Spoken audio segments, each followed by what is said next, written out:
E aí, tudo bem? Ahn, Imaginem um cenário. O indivíduo começa a ter uma hemorragia leve por algumas partes do corpo. Vai ao médico, o médico não sabe por que isso acontece. Faz exames, não sabe por que isso acontece. Pesquisa e não descobre por que isso acontece. E essa hemorragia vai aumentando. Isso é desesperador, né? Quando a gente tem um problema e não sabe como resolver, um problema sério que vai degradando, destruindo o organismo, é apavorante, desestruturante. Então, isso serve para os nossos processos psíquicos, emocionais, que é onde eu vou chegar, né? Quando temos um processo emocional, psíquico que é desconhecido para a gente como lidar com aquilo, não sabemos o porquê aquilo acontece, é apavorante, é desestruturante. Então, seguindo, né? Acho importante falar um pouco sobre algo que acontece, que eu vejo com mais frequência. Penso que antes vivíamos num outro extremo, né? Onde os comportamentos, uh, os padrões que acontecem nos vínculos com a pessoa lida com a outra, com o outro, passavam mais desapercebidos, né, ou invisíveis. E violências aconteciam, abusos aconteciam, né, isso era tido como normal, né, e é um problema. Só que hoje vivemos, parece que, um outro extremo, ou nos encaminhamos para um outro extremo, onde tudo é abuso, tudo é violência. Qualquer pessoa que seja um pouco mais centrada no seu desejo já é um narcisista ou uma narcisista. E isso é muito proliferado nas redes sociais, no YouTube. Eu vejo bastante pessoas, às vezes, que nem são da área da psicologia, pessoas que nem estão especializadas no assunto, e falam com uma propriedade que parece que é verdade. E a pessoa que está do outro lado da tela, que sofre o efeito televisão, assim, né? Quem está do outro lado da tela automaticamente é porque detém o conhecimento e o saber, a verdade absoluta. Isso não é verdade. Só que esse efeito acaba influenciando as pessoas. Elas veem isso e tomam como verdade, né? E nos seus vínculos acabam. E as pessoas mesmo não têm apropriação devida do que é um transtorno de personalidade narcisista, como funciona uma psicopatia, dentre outras, o que é realmente um abuso, o que é uma violência, o que é agressividade que transborda naturalmente, automaticamente nas relações por causa dos nossos padrões infantis, né? E adultos também, né? Mas enfim. Então as pessoas, muitas vezes elas começam a rotular, né?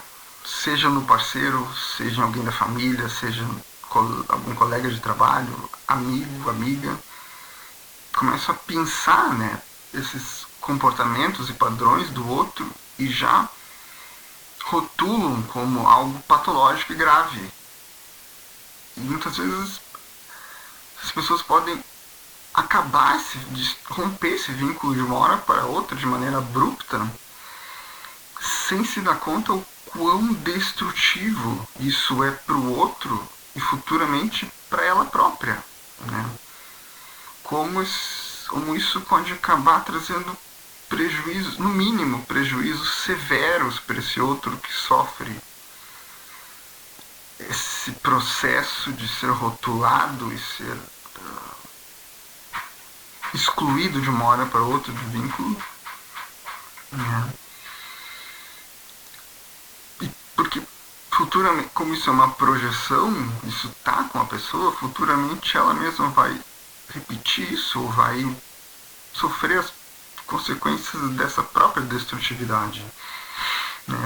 Esse outro, tanto ela quanto esse outro que sofre no primeiro momento esse corte abrupto, se a pessoa não tem uma boa estrutura, já não tem um bom conhecimento de si, isso pode trazer prejuízos severos para esse outro, né, para essa outra. A pessoa pode entrar numa depressão profunda, a pessoa pode ter perdas severas em várias áreas da vida, pode demorar anos e anos e anos para se reestruturar, dentre outros prejuízos mais severos ainda, né, que podem acontecer.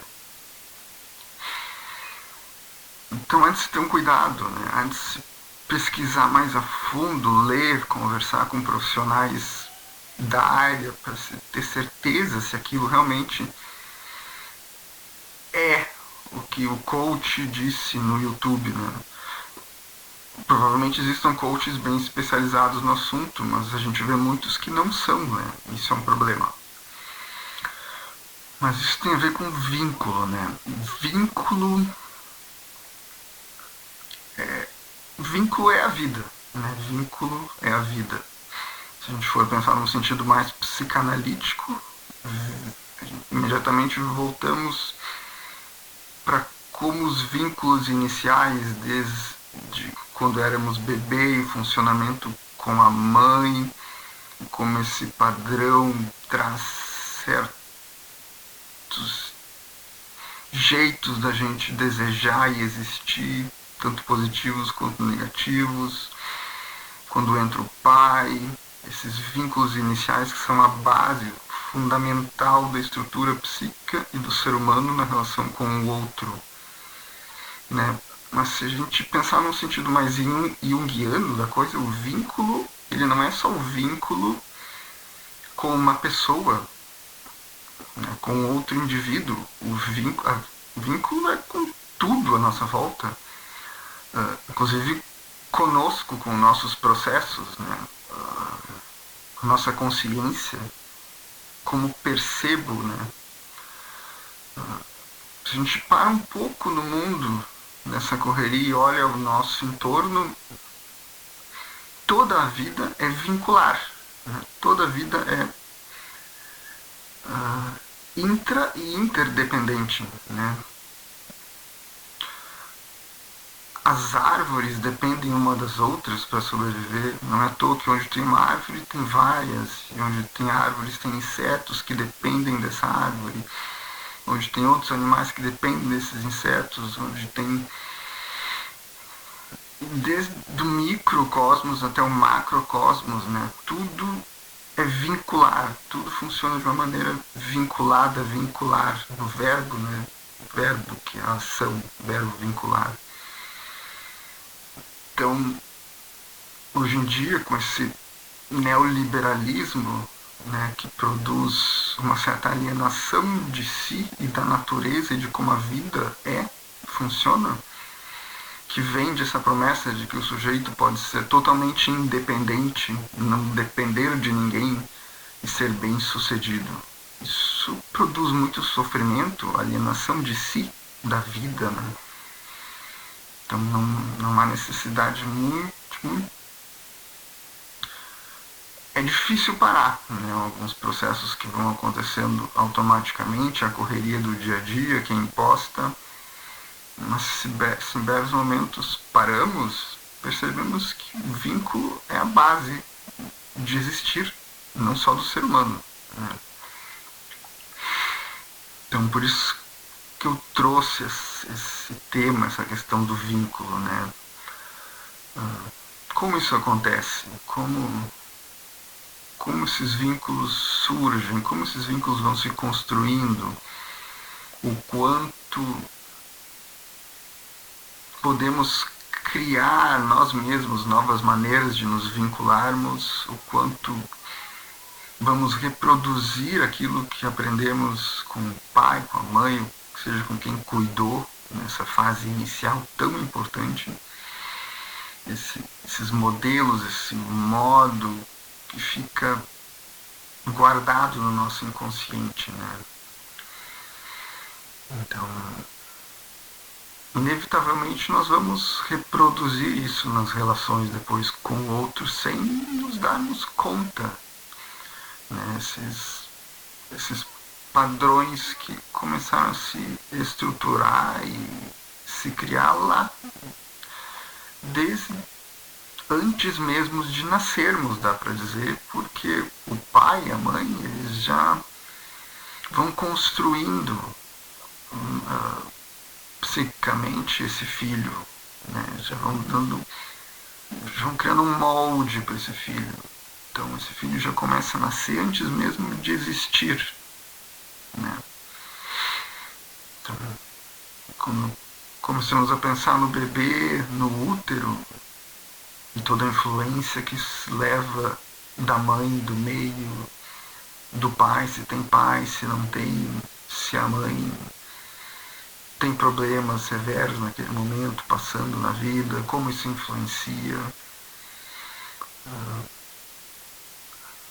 qual é a relação, né, dessa mãe, desse bebê que ela já gerou na mente dela com esse bebê real, né, o quanto essa mãe entende que esse bebê vai ser um outro indivíduo, não uma extensão dessa projeção que ela faz desse bebê pré-criado, né? Então, tudo isso já começa muito antes, tudo isso já começa a influenciar e criar esse espaço onde muita coisa vai para o nosso inconsciente e depois vai funcionar automaticamente nas nossas relações.